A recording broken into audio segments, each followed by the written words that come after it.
bagaimana nih kabarnya teman-teman semua? Alhamdulillah ya, baik.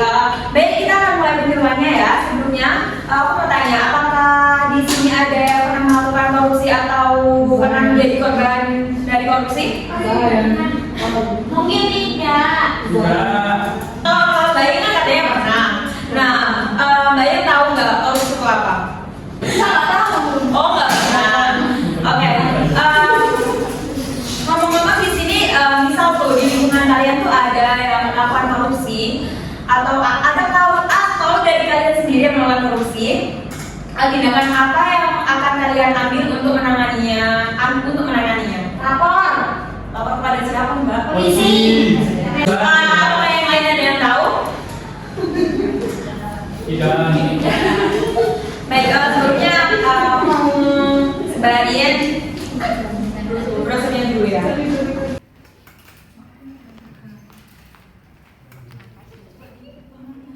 Baik, dapat dibaca masing-masing ya yang udah disebarin barusan. Di sini kita akan menyampaikan tadi dan akan disampaikan sama Rasa.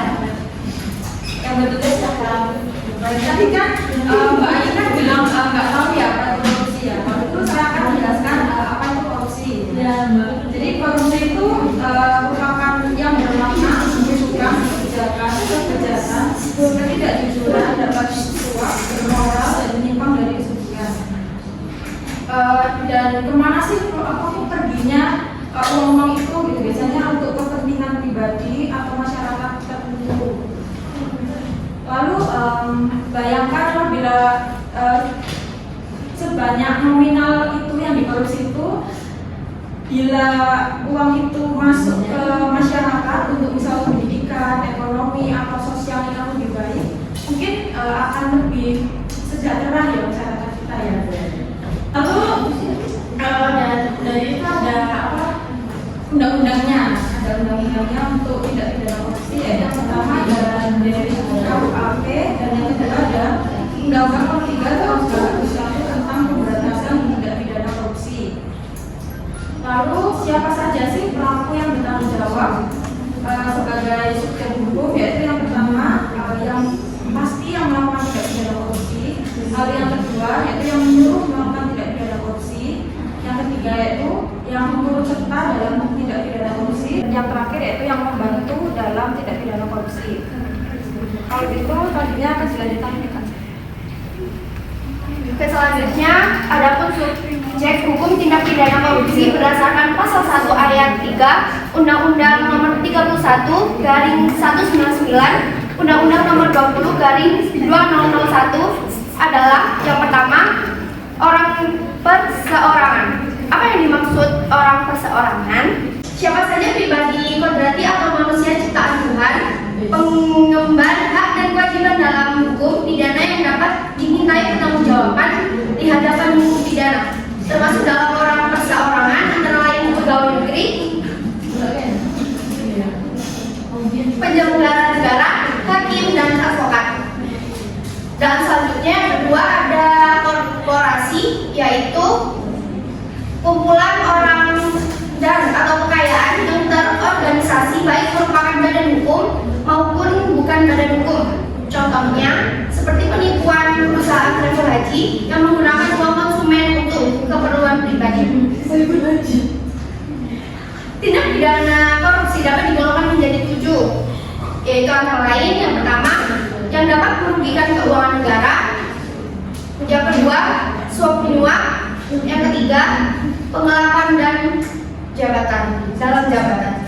Selanjutnya pemerasan, contohnya kayak kalau kalian buat KTP terus tarik uang itu sebenarnya itu termasuk pemerasan, soalnya kan dari pemerintah sendiri kan nggak dipungut biaya sama sekali kan. Terus selanjutnya perbuatan curang, contohnya seperti pemborong atau penjual bahan bangunan melakukan perbuatan curang pada saat membuat gedung.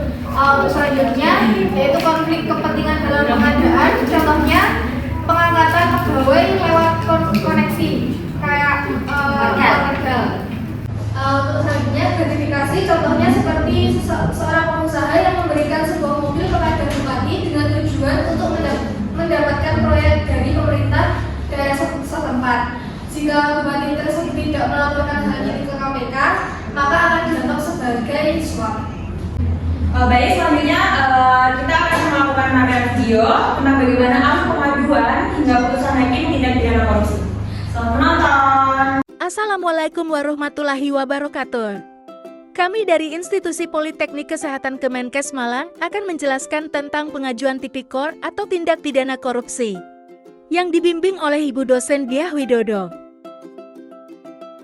Anggota tim kami yaitu Yusika Putri Nurfanda, Muhammad Lailatul Alfi Al-Hadad, Innaka Rahmalia, Diah Ayu Rahmawati, Aidatun Nisfulaila, Rizky Sabrina, Cornelia Francisca, Sylvia Gandis Kurniawati, Ica Nabila Sari, dan Devina Nanda Gozali.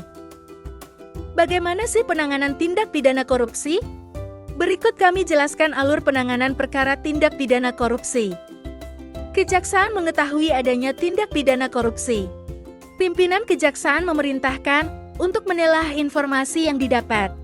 Jika hasil telaah tidak menemukan adanya bukti permulaan, kasus dinyatakan tidak ditindaklanjuti. Dari hasil telaah yang mengarah kepada adanya bukti, tim penyelidik melakukan proses penyelidikan. Pimpinan kejaksaan mengeluarkan surat perintah penyidikan P8 dan lalu SPDP surat perintah dimulainya penyidikan. Tim penyidik dibentuk dan segera melakukan penyidikan. Jika hasil temuan proses penyidikan kasus bukan tindak pidana, maka penyidikan akan dihentikan dan mengeluarkan surat SP3. Jika hasil temuan proses penyidikan terdapat cukup bukti, maka kejaksaan memulai proses untuk tahap penuntutan. Proses penuntutan diawali dengan penelitian kelengkapan berkas lalu dilanjutkan dengan diterbitkannya berita acara pendapat. Apabila telah lengkap dan disetujui maka selanjutnya dilakukan penunjukan oleh pimpinan kejaksaan untuk menerbitkan surat perintah penunjukan jaksa penuntut umum JPU untuk menyelesaikan perkara P16A. Dari penunjukan JPU maka JPU membuat rencana dakwaan dan setelah itu diterbitkanlah surat dakwaan P29 dan dilakukannya tahap 2 penyerahan tersangka beserta barang bukti yang lalu dilimpahkan ke pengadilan.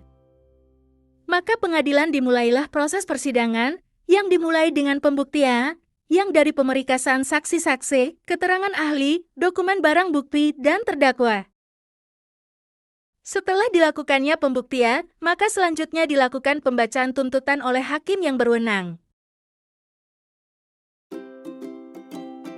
Dari pembacaan tuntutan tersebut, maka hakim selanjutnya mengeluarkan putusan bahwa benar atau tidaknya terdakwa melakukan tindak pidana korupsi. Bila putusan hakim menyatakan bahwa terdakwa bersalah, maka selanjutnya terdakwa berhak menerima putusan tersebut. Bila pihak terdakwa tidak menerima, maka dilakukan upaya hukum, yaitu diawali dengan banding, grasi, dan peninjauan kembali. Bila pihak terdakwa tidak menerima, maka dilakukan upaya hukum, yaitu diawali dengan banding, grasi, dan peninjauan kembali. Apabila terdakwa dan JPU menerima putusan dari hakim yang menyatakan bahwa ia bersalah maka langsung dilaksanakannya proses eksekusi dan diterbitkanlah surat perintah putusan hakim P48 serta diterbitkanlah berita acara pelaksanaan putusan hakim Tirsus 38.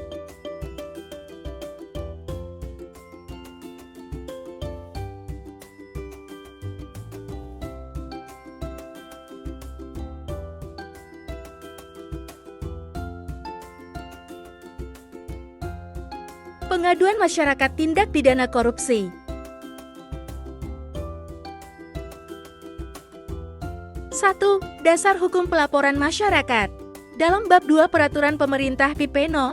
71 tahun 2000 diatur tentang hak dan tanggung jawab masyarakat dalam mencari, memperoleh, memberi informasi, saran, dan juga pendapat.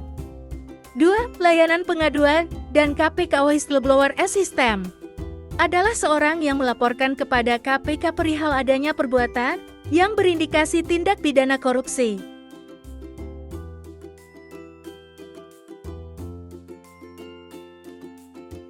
Kemudian yang ketiga cara membuat atau format laporan atau pengaduan yang baik. 1. Pengaduan disampaikan secara tertulis. 2. Dilengkapi identitas pelapor yang terdiri atas nama, alamat lengkap, pekerjaan, nomor telepon, fotokopi KTP, DLL. 3. Kronologi dugaan tindak pidana korupsi. 4. Dilengkapi bukti permulaan yang sesuai. 5. Nilai kerugian dan jenis korupsinya merugikan keuangan negara, penyuapan, pemerasan, penggelapan. 6. Sumber informasi untuk pendalaman. 7. Informasi jika kasus tersebut sudah ditangani oleh penegak hukum. Laporan pengaduan tidak dipublikasikan. 4. Bukti pemulaan pendukung yang mulai disampaikan, antara lain 1. Bukti transfer, cek, bukti penyetoran, dan rekening koran ban. 2. Laporan hasil audit investigasi. 3. Dokumenda atau rekaman terkait permintaan dana. 4. Kontrak, berita acara pemeriksaan, dan bukti pembayaran. 5. Foto dokumentasi. 6. Surat disposisi perintah. 7. Bukti kepemilikan. 8. Identitas sumber informasi. Berikut dampak tindak pidana korupsi bagi bangsa dan negara, yaitu 1. Kesejahteraan umum. 2. Demokrasi. 3. Pertumbuhan ekonomi. 4. Ekonomi. 5. Peningkatan kemiskinan.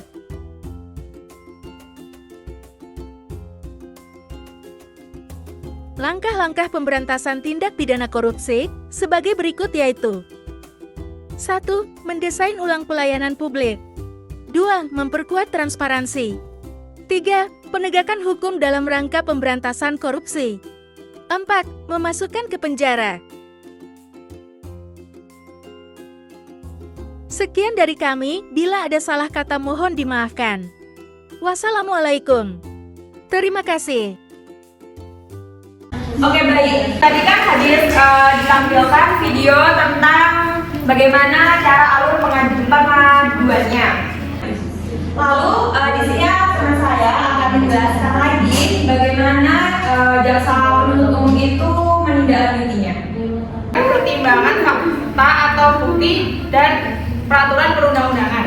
Proses hukum ini dijalankan untuk memastikan kasus yang disidangkan benar-benar telah melalui proses hukum yang layak sesuai undang-undang. Bicara proses hukum, kita akan berpikir tentang persidangan. Dalam persidangan kasus pidana ada 5 pihak, yaitu hakim, pengacara, jaksa, terdakwa, serta saksi-saksi yang masing-masing memiliki peran. Fokus kita kali ini adalah jaksa atau seringkali disebut penuntut umum. Berdasarkan kitab undang-undang hukum acara pidana, penuntut umum adalah jaksa yang diberi wewenang oleh undang-undang untuk melakukan penuntutan dan putusan hakim, sehingga hakim membuat putusan. Dengan demikian, dalam proses persidangan, jaksa mewakili kita sebagai warga negara untuk memproses kepastian hukum. Jaksa sebagai eksekutor selaku pelaksanaan putusan hakim. Republik Indonesia juga harus melaksanakan fungsi, tugas, dan wewenangnya secara integral terlepas dari kekuasaan apapun. Dalam melaksanakan tugas dan tanggung jawabnya, kejaksaan membutuhkan dukungan kita semua. Dukungan seperti apa? Mengenali hukum untuk menghindari hukuman adalah salah satu dukungan yang bisa kita berikan sebagai bentuk pencegahan kejahatan. Baik, setelah dijelaskan oleh rekan-rekan saya jadi tahu kan apa itu korupsi dan apa yang bisa disebut menjadi korupsi, atau juga bagaimana alur pelaporan jika ada korupsi. Ada yang ingin ditanyakan dari rekan-rekan semua? Oke, dengan Mbak siapa? Saya Kurina, mau bertanya. Oh iya, Permisi. Saya Kurina, mau izin bertanya. Kalau kita melapor tindak pidana korupsi, apakah saya mendapat jaminan perlindungan dari ancaman yang akan datang dari korban? Oke, baik, pertanyaan yang luar biasa. Terima kasih Mbak Rin. Iya. Pertanyaan bisa ditampung dulu. Apakah ada yang bertanya lagi? Oke, boleh berdiri. Saya mau tanya, apakah jika kita melaporkan tindak korupsi ini, apakah akan dikenakan biaya? Oke, itu aja. Ya, itu aja. Baik, terima kasih. Baik, kita akan jawab ya, dan yang akan menjawab saya serahkan kepada teman-teman. Baik, saya akan menjawab pertanyaan dari Mbak Arin. Jadi, kalau Mbak Arin melapor tindak korupsi akan dilindungi secara fisik jika diperlukan. Contohnya seperti dilindungi dalam hal identitas, kerahasiaan materi, serta pendapat yang disampaikan. Hal ini sudah tertulis dalam Peraturan Perundang-undangan Nomor 43 Tahun 2018. Apa sudah jelas? Sudah jelas. Terima kasih. Lalu selanjutnya saya akan menjawab pertanyaan dari Kakak Biru ya. Tadi tentang apakah kalau mengadukan tindak pidana korupsi dipungut biaya seperti itu? Tidak dipungut biaya, semuanya gratis. Jadi kalian tinggal mengadukan aja langsung ke kantor kejaksaan atau polisi terdekat. Nanti dari pihak sana akan langsung diproses kayak bukti-buktinya, terus tinjak kejadiannya seperti apa. Jadi tidak dipungut biaya apa-apa. Baik, apakah sudah jelas semuanya? Sudah. Apa ada yang ingin ditanyakan lagi? Sudah cukup. Oke, baik. Penyuluhan pada siang hari ini dapat kita akhiri ya. Semuanya diucapkan terima kasih telah meluangkan waktunya. Semoga mendapatkan balasan sendiri ya. Amin. Amin. Apabila ada